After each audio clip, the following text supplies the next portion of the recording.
Welcome, folks. We're so happy you could join us today. So, kind of obviously, we're from Waikīkī School. We'll just give you, I don't know, I don't want to be in a rush, but so we'll just take some time to tell you a little bit about our approach to SEL at our school, and the kids are going to do a little demo for you. So we'll talk for a little bit, and then we'll try not to talk too long so we can get the stars of the show on stage here. But first, we'll just introduce ourselves. My name's Toby.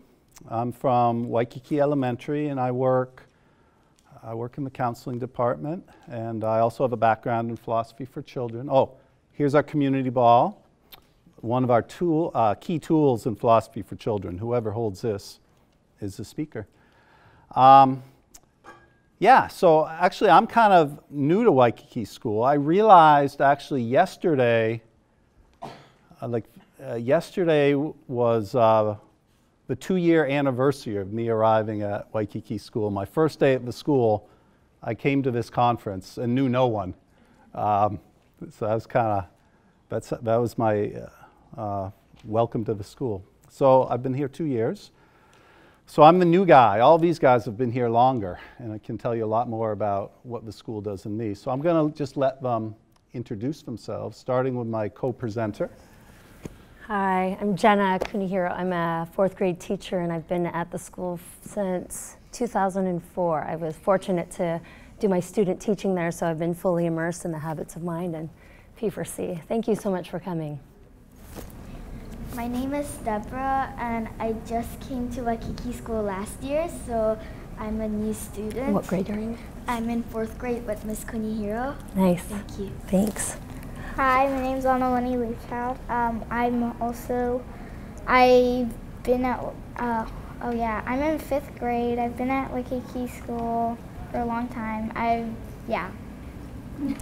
That's all I can say. Hi, my name is Jack, and I've been in Waikīkī School since kindergarten, so I know the school really well.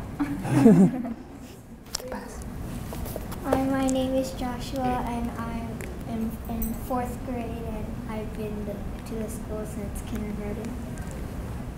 I'm Shay, I'm in 5th grade, and I've also been here since kindergarten. I'm Aleu, and I've been in here since, in this Waikīkī School since kindergarten too, and yeah. I'm Allie. I'm in the 4th grade, and I've been in Waikīkī since 2nd grade. Waikīkī School since 2nd grade. I'm Allison. I'm in 4th grade, and I've been in this school since kindergarten. I'm Alice. Oh, wait. Sorry. I am Andrew. I've been in this school since kindergarten too. Okay. Go on up, buddy. My name is Lam, and I've also been at Waikīkī School since kindergarten. Okay. Hi, my name is Layla. I'm in 5th grade, and I've been in Waikīkī School since 2nd grade. And I'll also introduce Miss Tabor, Bonnie Tabor, our principal. And So, you know what? Well, I'm going to share a few ideas with you first, right? The bad news is for you, I mean, my degree's in philosophy, right? So I'm going to get into a little bit of not just our practices, but also the philosophy behind what we do. So, hit it, sir. Next one. Yeah? Okay, and I thought a good way to start is with a little contrast. Now, I'm new to Waikīkī School, but I've been in the DOE for 22 years. I was at another school before I came here, which I loved very much, but when it came to SEL, and by the way, SEL, social emotional learning, basically, getting along with people, educating the heart, knowing yourself, that kind of cluster of skills. So just a little background, though, to give you a contrast to what we do at Waikīkī School. At my old school, loved it there, great school, but we really had a different, kind of a different attitude, a different philosophy, different practices towards SEL, and basically it wasn't present very much, right? I don't know if you remember, those of you in the DOE, we used to talk about rigor, relevance, and relationships for a while. That was the thing. Well, we talked about both rigor and relationships, the two sides. But honestly, we were so distracted by the rigor side, right? By the test scores, by the, the best new practices to improve math and reading. If a child wasn't good at math, they'd get double or triple math. So it really, what I saw over the 2 decades I was there was kind of a narrowing. And the relationship side, but while we talked about it, it really wasn't, we didn't put our money where our mouth was, right? Yeah. Okay, and I wondered to myself, because I was kind of a weirdo there, right? I'm the one going around talking about relationships, and everyone's, I mean, a lot of people are really supportive, but some people are like, yeah, we really got to focus on these test scores. And I wondered to myself, well, how come? How come we're not focusing on this more? Because working in the counseling department is so obvious to me how important it was, right? When I'd listen to the kids' stories. And there I thought back to my philosophy training, and it's said that all of the history of Western philosophy and thought is a footnote on Plato, going back 2,500 years. And I thought of this image from Plato. It's kind of a famous one. And as I was reflecting, I remembered this image where you've got the chariot driver's reason, right? And then emotion and desire, kind of the desires of the body. So you can think of it, reason, emotion, body kind of. And the two things to notice is one, the boss is reason. Reason is put above everything else, and its job is to keep the unwieldy horses of emotion and of the body in line. And also that there's a separation between them, right? There's a clear division is made in that hierarchy. And that's a key philosophical idea that runs through the Western culture, and so much flows out of it. And, this is my reflections, right? Not everyone has to or is going to agree with me, but just as I go thinking through it, this is the answer I came up with, not to say it's the only answer. So what I saw in my 22 years was a bunch of dichotomies, right?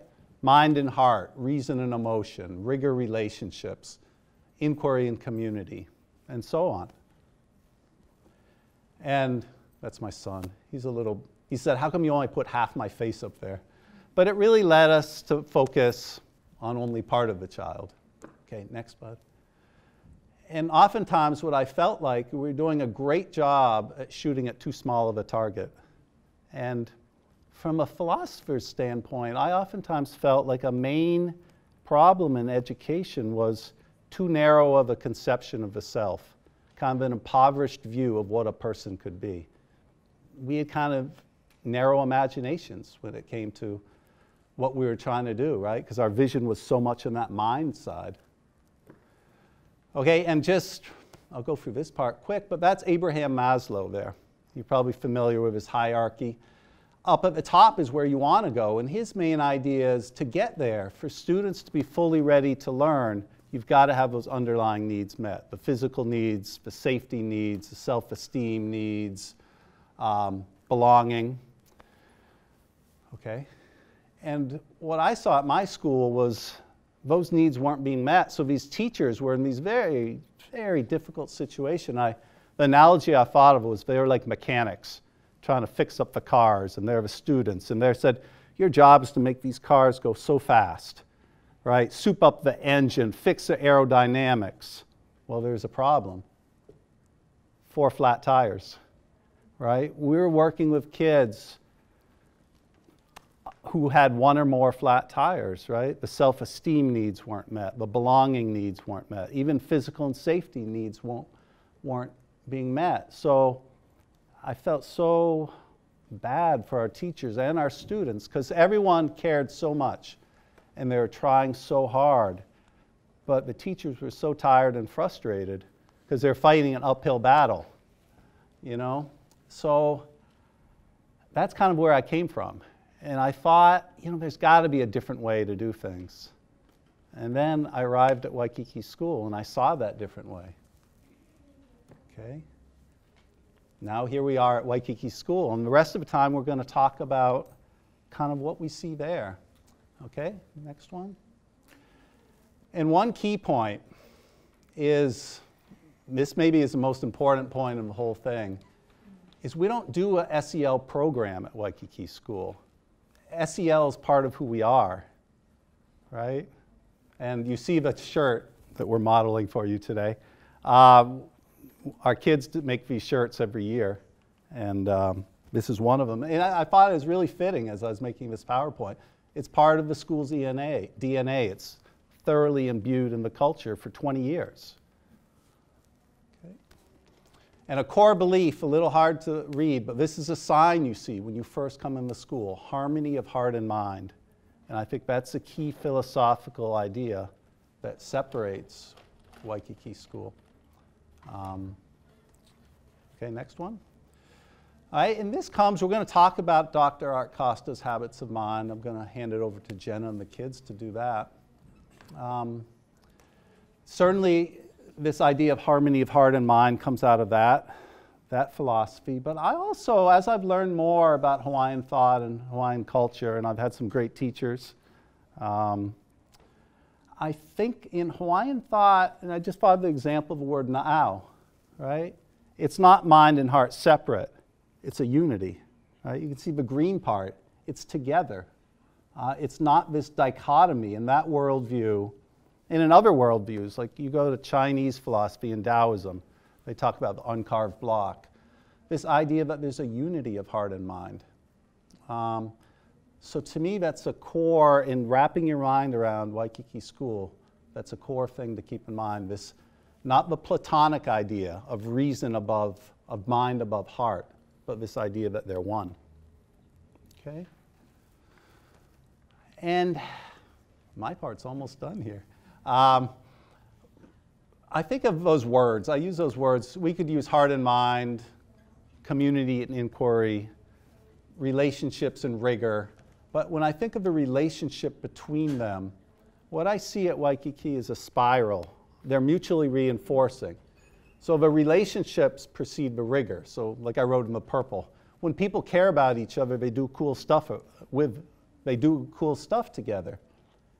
And then doing that cool stuff together deepens the relationships.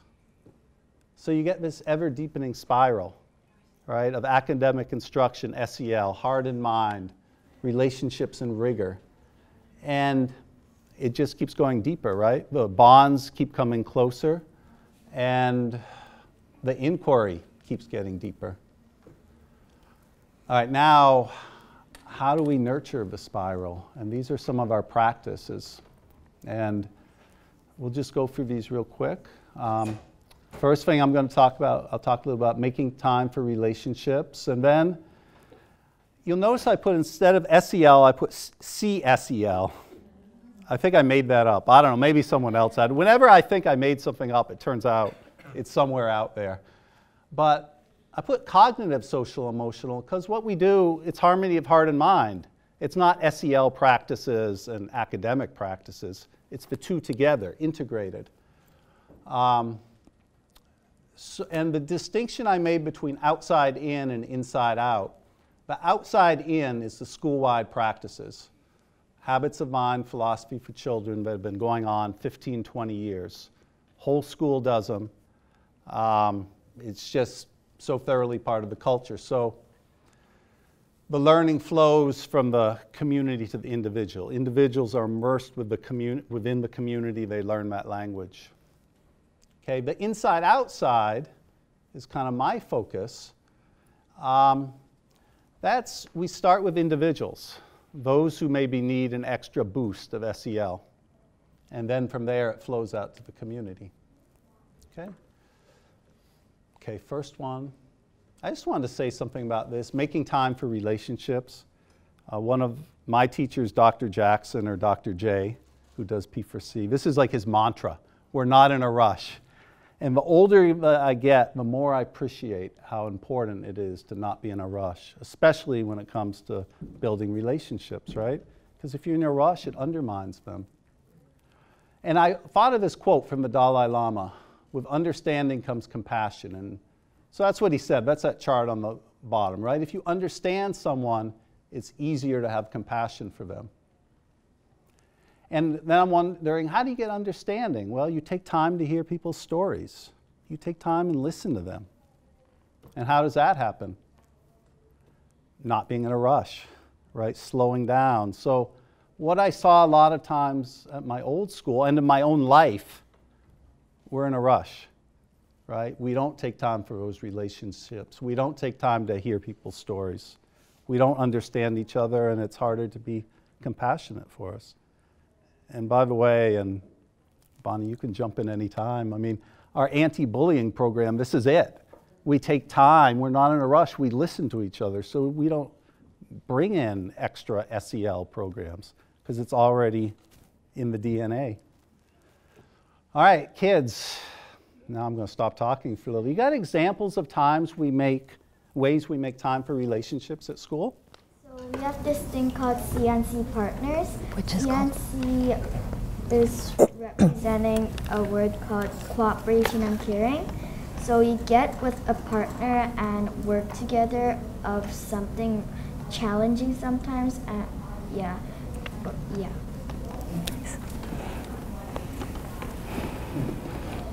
Allison? I would say the Valentine's Day dance. I know I'm talking about this way before Valentine's Day, but people are like, they're getting to know each other, to like ask each other to like go to the dance with them. On. Just in regular school, we have a lot of bonding time. Just like if you pass by someone and talk to them, just be like, oh, hi, blah, blah, blah. Hi. Like we have this thing called Ice Cream Social. It's where we have ice cream and we can bring our family members so they can eat ice cream too. Also in like different school class projects we do together, like usually if we do a project we have maybe a group or a partner and you're kind of like bonding, like doing something like last year we did the science fair with partners in 4th grade in Miss Kunhiro's class, and like I had a partner and everyone like came up with their own ideas for their project and we would work on it whenever we had time to, and it was just like a good bonding experience. Really. And also we right after lunch we have lunch clubs, and like for every time, like there's clubs for PE, there's clubs for writing, mainly for whatever you want, and you can take time to learn about the topic or just getting to know your friends or just random people and just go like, oh, so you like this, I like this too. Now we become friends, and you know, and then it comes more together. It comes more mindful in our way, as in like we share our mindfulness with everybody, and it's not just like just in this part we're sharing with each other. It's like every time we're like using the mindful habits and always being mindful.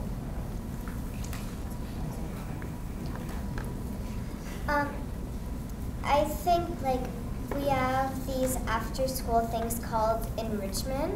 I think that's a really good time to bond. Like we do all these activities, like for example, Zumba, like we get to dance with each other.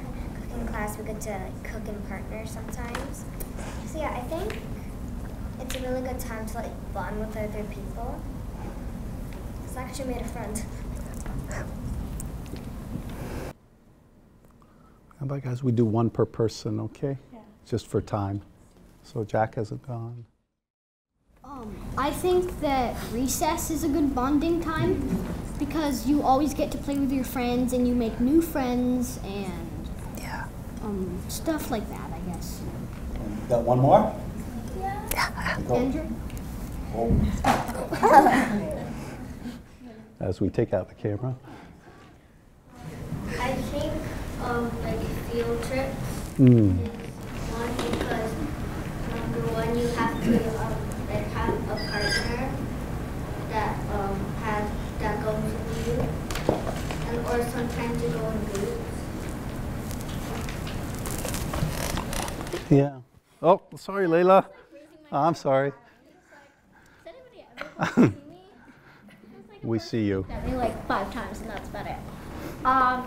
So this is something that I thought about when everybody was talking, and so in 3rd grade, something that we did was we had like little shops, and so basically over the year you collected tickets, and so like you got class points, and then at the end of each week, or just at times when you were being good, you got a ticket.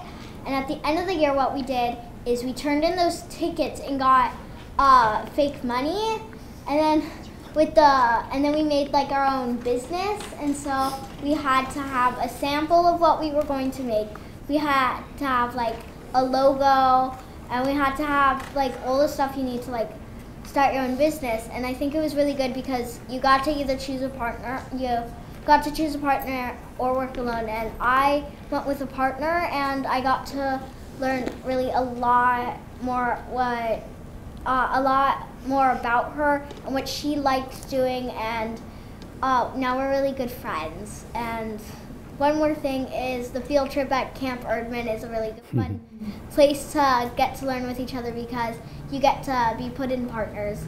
And it could be someone that you wanted, it could be someone who wanted to get to know you, but I think that was a really good experience to get to know some people. Okay. And you know, I just noticed folks outside, feel free. We got some chairs. Come on in and join us, yeah? Yeah, I'm sure, you know, what you heard, you guys have the same stuff at your school. A lot of good stuff. I think what's unusual is the quantity of it and also the awareness that they have of the value of those relationships. Okay. Next one. Okay, now we'll talk about 2 core practices that are part of the culture of the school: habits of mind and philosophy for children, or P4C. And I'm going to hand it over here to Jenna, but you know, the only thing I'm not as qualified as these guys to talk about habits of the mind, but what I really see, it's that bigger target, right? It's a richer view of what a person can be, a more complete view of what a person can be. Awesome, yes. Yeah, so just really quickly, Dr. Art Costa brought the habits of mind to our school about 25 years ago, and we're fortunate to have him come annually to still help us dig deeper in the habits of mind. So we're not complacent, and we're still trying to dig deeper. But what are they? They're basically the 16 intelligent behaviors interwoven into the fabric of our culture, empowering good thinkers, thoughtful human beings, and lifelong learners. And you can see this as soon as you step into Waikīkī School. You see the signs. They're on our benches. They're in our classrooms. They're in our libraries. They're constantly used. We wear them, you know, all the time. And so that is constantly in our environment. And it's in the vocabulary that we use. So it's not only in the classroom, but it's in our instruction. As teachers instruct, it's embedded into the curriculum. Students use it all the time when they're responding to questions or asking more questions. So we're really fortunate in that way where the curriculum that we have really embeds it, and it's truly a part of our culture. It's what we do, it's who we are, and it's how we try to live, both personally and professionally. Another really important part, I think, is our leadership. We have a wonderful principal and vice principal and supportive counselors. Their door is always open, and that relationship slide, I don't know if you saw it, but the door is always open. Their door is never closed. I feel very comfortable going up to them for support or innovative ideas or And we feel supported, but we also feel challenged. You know, they challenge us to grow and to not be complacent. And in saying that, we as teachers feel so validated. We feel safe, and we feel like we can be responsible risk takers and practice the mindful habits. But it also helps us in our classrooms because of that open door policy and because of that challenge. We expect that of our kids too. We try to build relationships with them. We try to create curriculum and instruction that is innovative and different. So not every year is the same. So yeah, that leadership is really, really important. And then bringing it back to the kids, we have these great resources that they were all talking about that, and we really try to hone in on the gifts that they have. And like, for instance, we have several students maybe who are just experts in the garden. They can take a group of kids and garden better than I can. They can facilitate better than I can. And we do that a lot. We try to give them ownership of the gifts so that they all feel successful in something. So it doesn't necessarily have to be reading or writing or math, but maybe they're amazing at leading an entire class in a Zumba class. So I feel that we live it every day. Sorry, I'm just gonna quickly. So another practice that we use is really just the philosophy for children really helps us to dig deeper. Our professional development really enhances that. And oh, I also forgot, I'm so sorry. No, that's perfect. That's fine, you can keep it up there. But I also want to talk about our awesome colleagues. We learn from each other too. Our colleagues have these wonderful gifts and we share them. It's not competitive, only by choice, like if it's for fun. But really, it's not a competitive environment. We really try to work together to better these kids and to help them feel successful, and we feel successful. We really feel honored, and we want them to constantly feel validated and safe, and so we try and really create that environment for them. I want to end with a quote from Bonnie. She just finished a chapter for one of Dr. Art Costa's books, and I just want to share with her because she really just encompasses it in this quote. At Waikīkī School, these habits of mind link the heart, mind, and intention of all stakeholders. They provide the philosophical foundation and the common vocabulary needed to prepare students to do well on tests they take in school and the tests of life. They provide both the resume and eulogy virtues in one comprehensive package, and they get us all to live lives of greater intentionality and continuous personal growth. So the students are not only benefiting from the habits of mind, the teachers, the faculty. So that's all I have. How about kids? How about two of you? Just tell us your favorite habit of the mind. Mine's is striving for accuracy and precision, because like I really care about my grades, and I would always I would try, okay, so I'm doing this, and the thing is that when I do need help, they come along with it, and they say, do you need any help?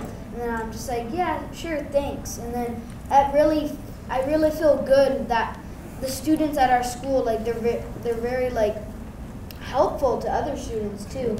And yeah, I also like striving for accuracy, because then you can strive for accuracy for all the habits of mind. Yeah. It's one and all. Okay, how about, we gotta do one more. And you know what, guys, we're happy to talk to you afterwards. Obviously, we have a lot to tell you about, and you can talk to us or the kids, and you can get our emails, and we can share all this stuff with you.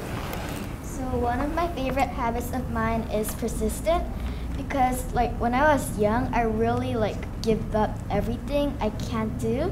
But when I came to Waikīkī School, even my classmates couldn't figure out something, they were just sticking onto it, and I learned from them that I should also be persistent.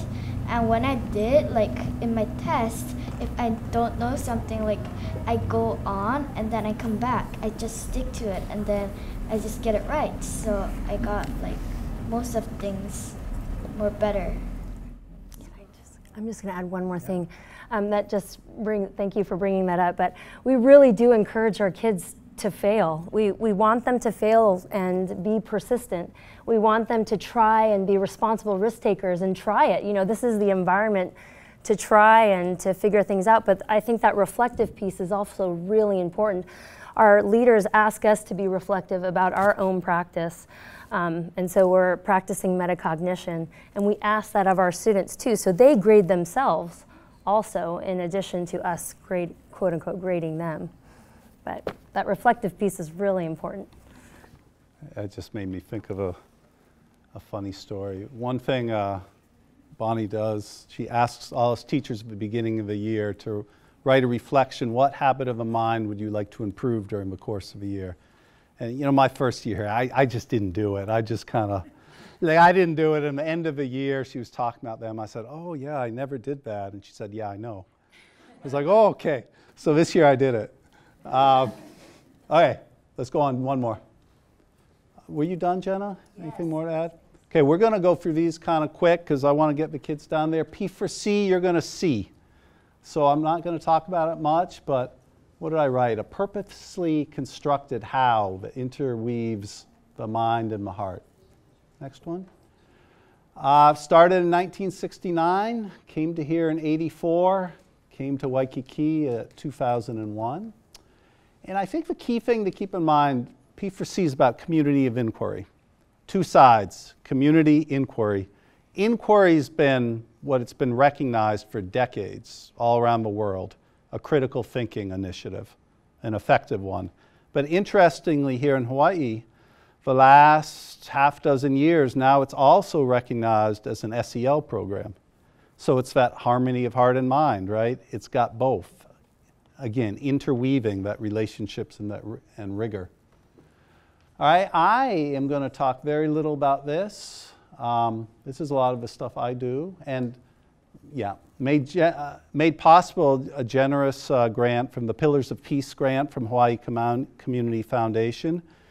We were kind of really able to amp up our kind of targeted SEL side, and we work out of resiliency theory, which it's not a medical model trying to fix kids, it's adding protective factors to kids' lives. And in my words, they're the ones on the bottom in color, being connected to an unconditionally caring adult, feeling a sense of belonging, and having that chance to shine.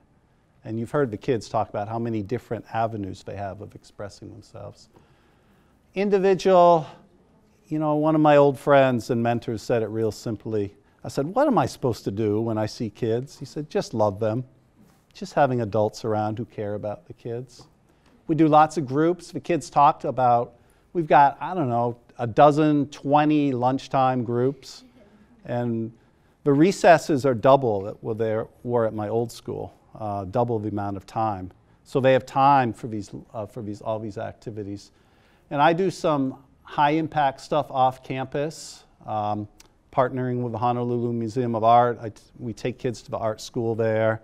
Partnering with Brother Nolan's Hawea Initiative. We take kids out into nature. And we've got representatives from those groups here, and they'll tell you about it afterwards if you want to hear about those. Peer mediation. Anolani's sporting the neon visible peer mediation shirt. Yeah. She'll tell you about that after if you want. And this is our last slide. So enough of us talking. We're going to turn over to the kids. So they're going to do a P for C for you, a P for C inquiry. And they came up with this question themselves. We actually ran through this PowerPoint with them Wednesday. And I said, okay, what's your question? They came up with them, voted on them, and this is what they selected. Why are habits of mind important? So what you're going to see is two things, a what and a how. The what that they're talking about is habits of mind. The how is P for C. So pay attention to what they say and you'll learn about habits of mind. Pay attention to how they're relating to each other, how they're thinking, how they're relating, and you'll learn about P for C. Because P for C teaches through that how. It's not about what they're saying, it's about how they're doing it. All right. Yes? Okay, so I was thinking, and I think habits of mind are important because that's what makes our school. Yeah, we're going to go in the center. You got it. Yeah, go, kids, go on the floor. So what we're going to do, we're going to do P4C just like we do in the classroom. You get to see what it looks like with a bunch of kids, and then we'll pop all up and we'll talk all together. Okay? What do you think? All right, back up you guys a little bit. Make a nice circle. All right. So I'll say what I say again. So that's what makes our school, and I can't think of a school without without habits of mind, and that's what makes our school special.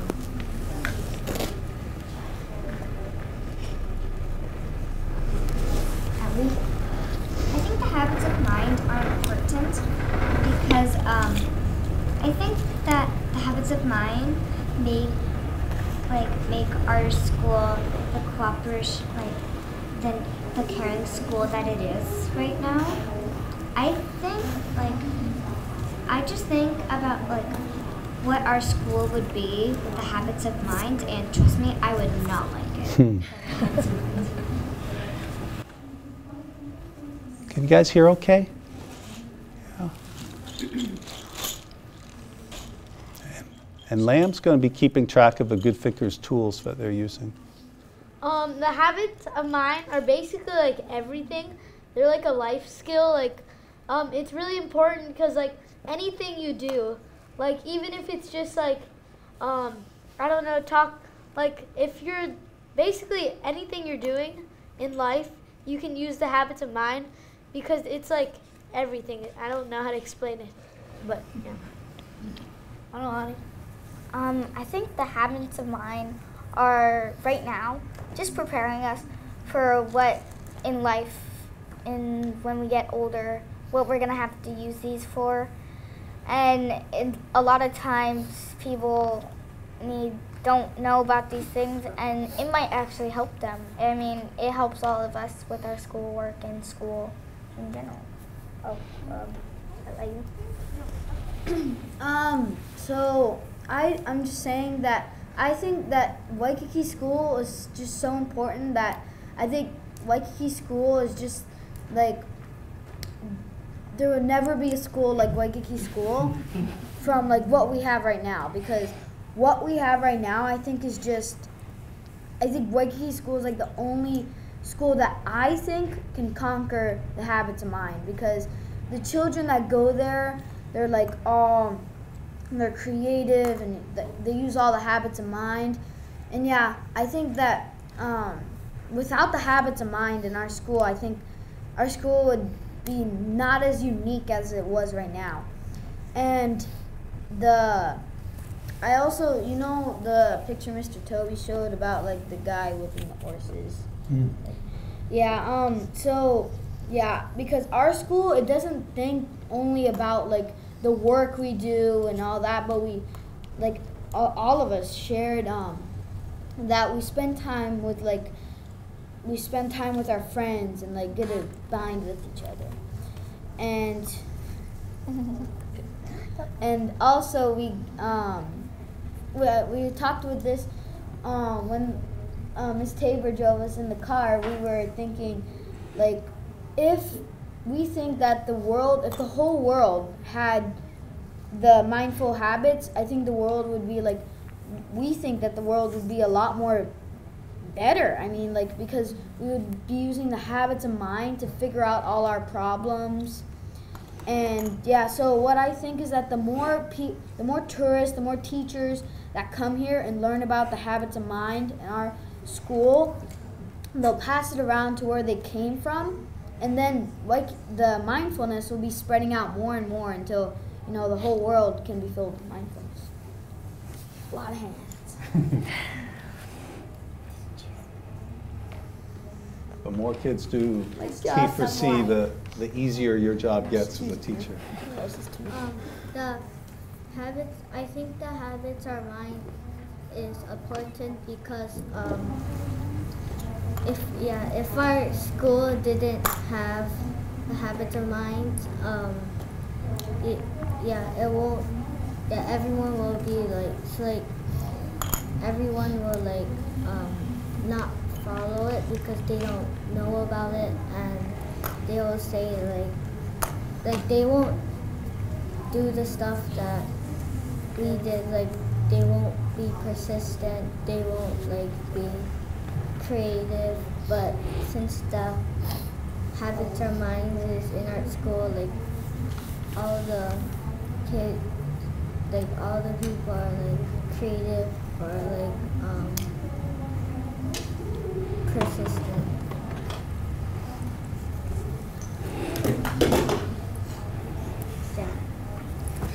I think the habits of mind are important because we use them every day, almost of our lives, and I think everybody should be able to use them because if you use them, then it will solve world problems.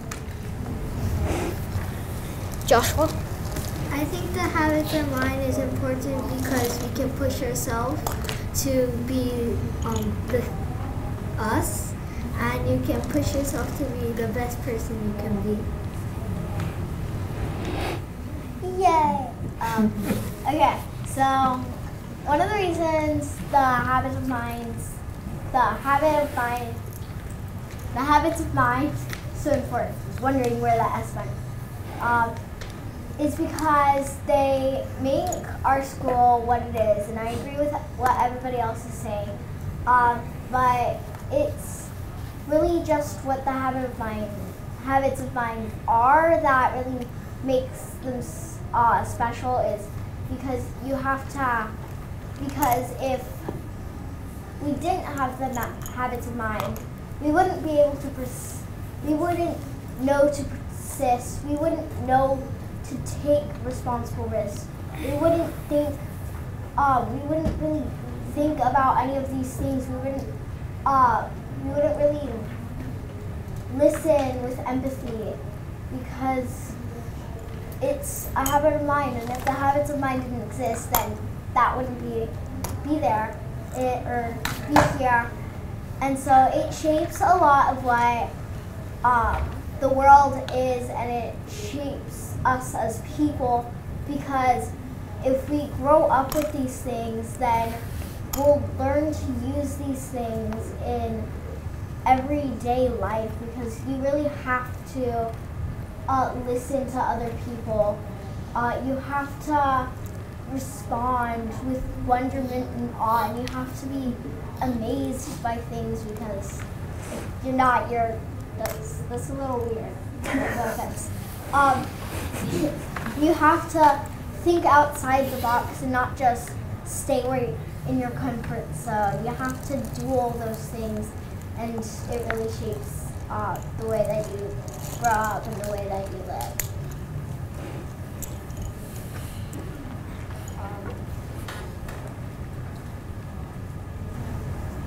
Allie, you said your name. Yes. Actually, this is a note to all our visitors. I actually kind of hope you pass the habits of mind to other people. So Andrew or who said, so those people can pass it on to those people. So yeah, I think if a lot of people know the habits of mind, it'll be really good, because the habits of mind are so important. They just make us be more kind, more caring to people.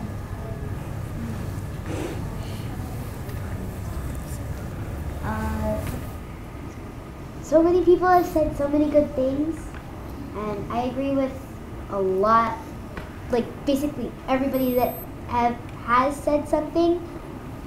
But my personal opinion is the habits of mind are important because they help us get through life, and they help us to grow up.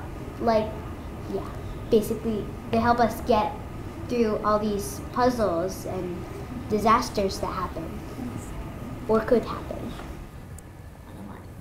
You know, a lot of times people say, I agree with everybody that the habits of mind are a great source to go back to. And a lot of times when people understand, or like when I didn't even know when I came to Waikīkī school, I didn't know what any of the habits of mind is. When everybody said HOMs, I was like, wait, what? What's that? And so, after the years that I've been in Waikīkī school, the habits of mind have just helped a lot of people, and now I just say hi to people in the halls because the habit of mind, responsible risk taker, is changed me to say hi to people or just be responsible and to think about things that I might have not thought about before. But going back to like all the things that you said about the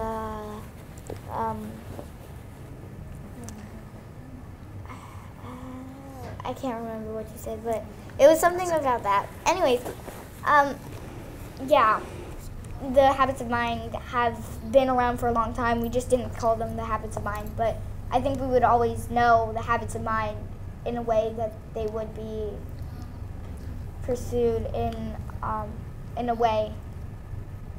I don't know. Never mind. So I agree with everyone, but like I really agree with like what Joshua said and also what Lonnie said, because like it really helps me get through things.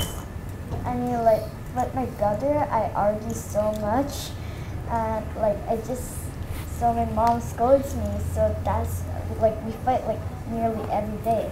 So I just don't want to play with my brother because I mean it's really fun playing with him, but I fight like argue with him like almost like all the time that I play with him, and we get scolded by my mom. Well, but like when I need the habits of mine, like when my brother said something, like I mean I get all mad like before I need the habits of mine, but like I just take a step back and listen to what my brother said, and I just understand what he said now, and like we don't really fight a lot now, but well, it's not that crazy in the house now, so it's good. So it really helps us get through, like, and it helps us to know the skills like when we grow up. Like we all need this habits of mind like when we grow up and like be adult, and yeah, habits of mind. You know, we only got a couple minutes left, and I just want to show the folks because we're all so agreeable about this question, right? But a lot of times when we're doing P4C, we're disagreeing. So I'm gonna throw out a counterexample. I was thinking, as you guys were talking, it sounds so wonderful, habits of mind. And I was thinking, man, I didn't have habits of mind in school. And so I wonder, yeah, I don't know what I'm wondering, but are you guys all going to turn out better than me? No. Like, what happens if you don't have habits of mind? That's what I'm wondering. Just to kind of stir the pot a little bit and try to scratch beneath the surface. If you don't have habits of mind, then I think it will be tougher if you don't know at all, because you don't know how, like, a skill, and you don't know like how to do this or how to push yourself to finish something that you don't know and to think out of the box. I know, guys, one more we're going to have to do because I want to leave time for Q&A. Yay! Okay, so I don't think that it will change you, but it makes just the path a little bit harder with more twists and turns, because Mr. Toby, you're great, you're a really awesome person. And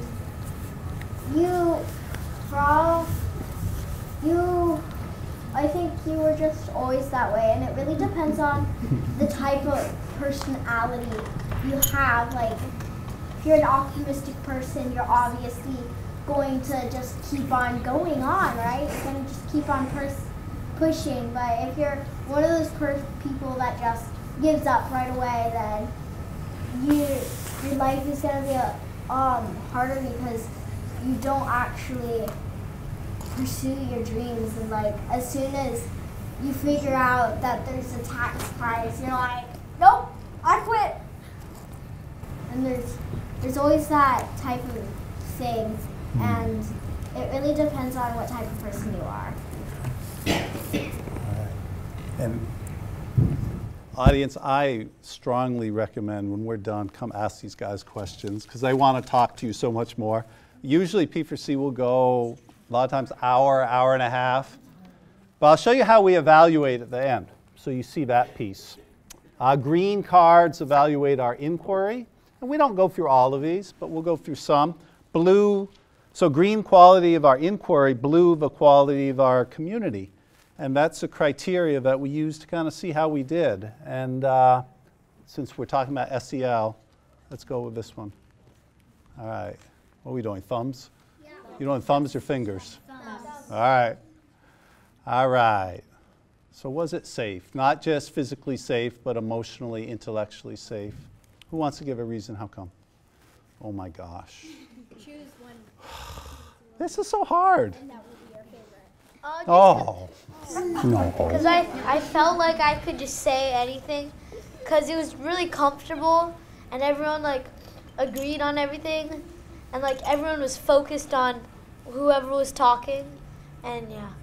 Okay, one more. Allie.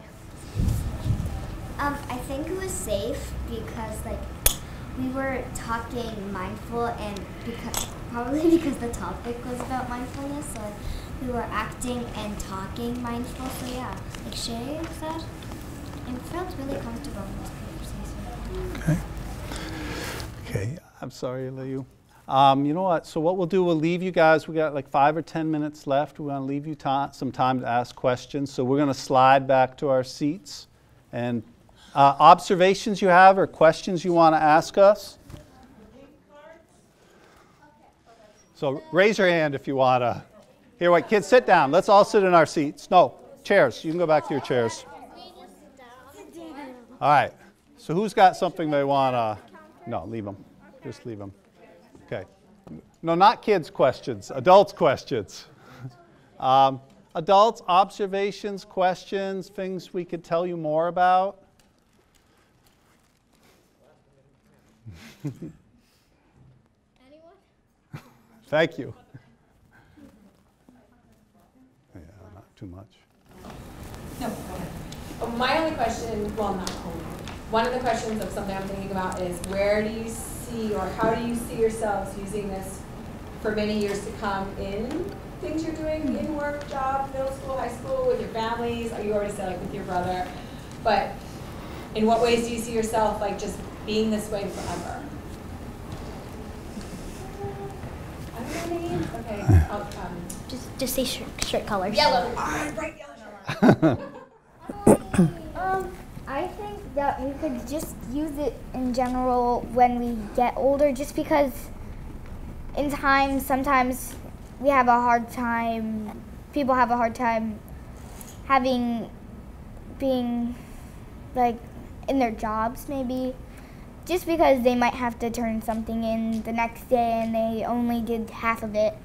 And it might be like, oh, I gotta persist on this, I gotta take a risk and ask for like some time to do more of it. And just thinking flexibly, because we could also just have help from someone. So it'd be like, oh, maybe I could have this as something, or maybe I could do this.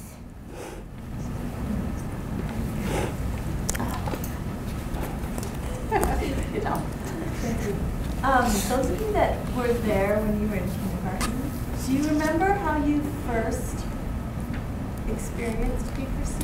What kind of? So well, my dad is also a teacher for P4C, so, and so I was basically kind of like, I think it was always in me, so, but like when our first P4C started, I was like, yes, we're actually getting to know people. Okay, now that I know your name, it's Steve. So yeah, that's how I felt. So, but I bet other people might have felt like, oh, this is cool. I get to learn. And what I've experienced is that there's not an answer. Like it's just always, yeah, that's philosophy. It's just an adult. Oh, sorry. Children, there are 16 HOMs and you know them very well. How did you learn them, especially those of you from kindergarten?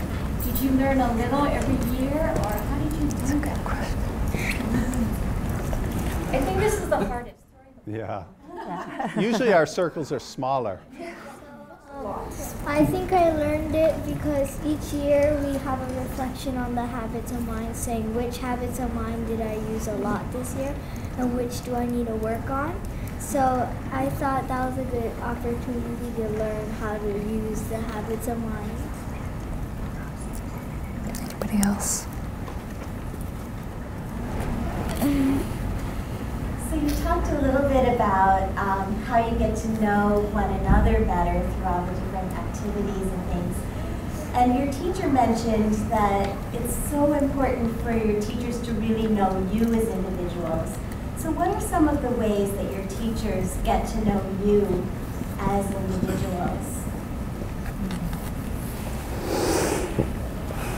Oops, just throwing it to you. I know most teachers, and I'm only in 4th grade, because I like to visit classrooms. I always, why do I keep saying no? Sorry.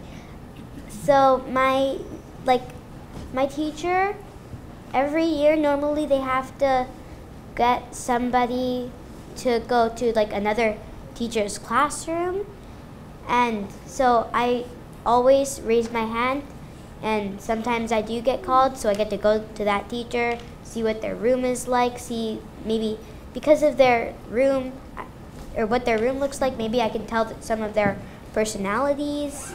How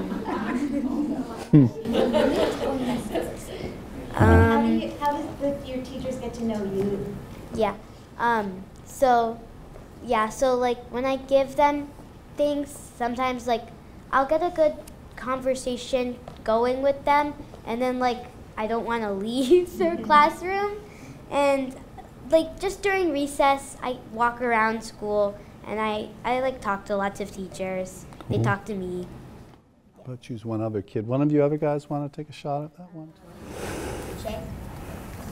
Also, my dad used to work at Waikīkī school, and sometimes just after school, I would just walk around in the hall and talk to different teachers. I would go to Miss Cootie Heroes class a lot, and I would just talk to them and hang out, because usually my dad was just doing work after, so I didn't have much to do, so I could just walk around.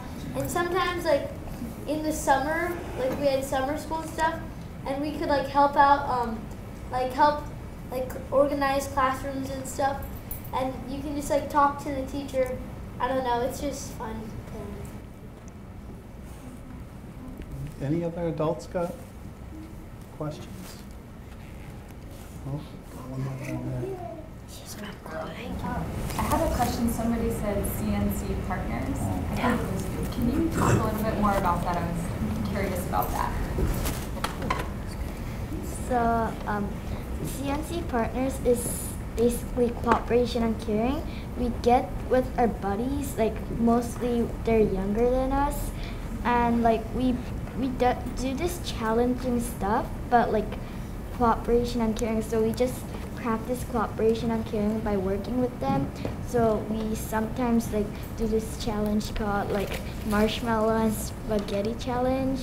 So with a marshmallow and lots of dry spaghetti, and we have some other materials, like we have to build like the tallest tower or something, and we cooperate and care with them, and we care for them, they care for us, and we get to know each other.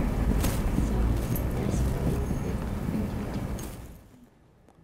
And you know what, I would be, we have a top Waikīkī school expert sitting behind me, so who's been here longer than any of us. Do you want to add anything to what's been said, Bonnie? But I know these guys have worked so hard on this presentation. I didn't want to take any of the thunder away. I think you guys did a great job in just sharing who we are. I really don't have anything to add because I think the one thing is, I hope the only thing I'm going to add is that the voice, that there's a voice, that all of our people sitting around the circle have learned that they can contribute to making a decision that's going to possibly change the world, but definitely change their thinking and change maybe whatever they're working on or some idea.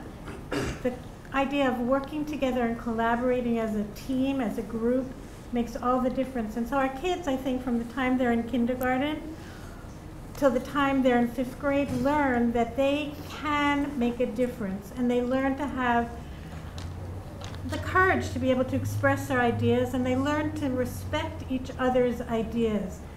And I just think that's the whole beauty of what we want them to come away from this whole experience of learning with, that they can have a voice and they can make a difference. And I know you were asking, like, how do you guys get to know your teachers, or how do your teachers get to know you? Like, do you have conversations with each other?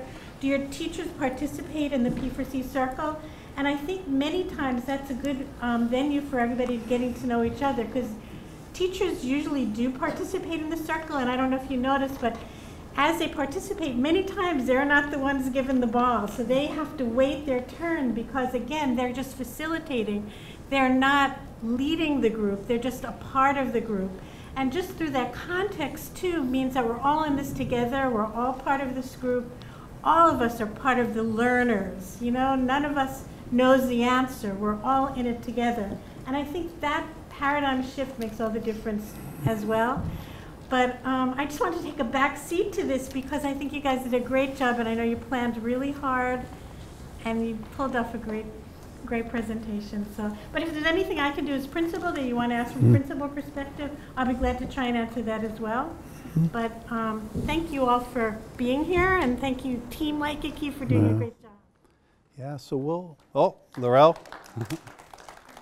after? Okay, so yeah, pretty much our time is what we say in we have these magic words. One is oot, out of time. So just, yeah, thank you for coming. We will, in fact, I'll send the kids to say bye to you personally and answer your questions. But we're so happy you could come. Please, yeah, we can give you more information and resources. You're always welcome to visit us at Waikīkī School. And, you know, Waikīkī, so to sum it up, Waikīkī School's approach to SEL, it's that harmony of heart and mind. That's the philosophical underpinning, and it's in our DNA. We don't bring in programs. It's just what we do. So thank you, and yeah, please come talk to us for questions, and thanks so much for coming.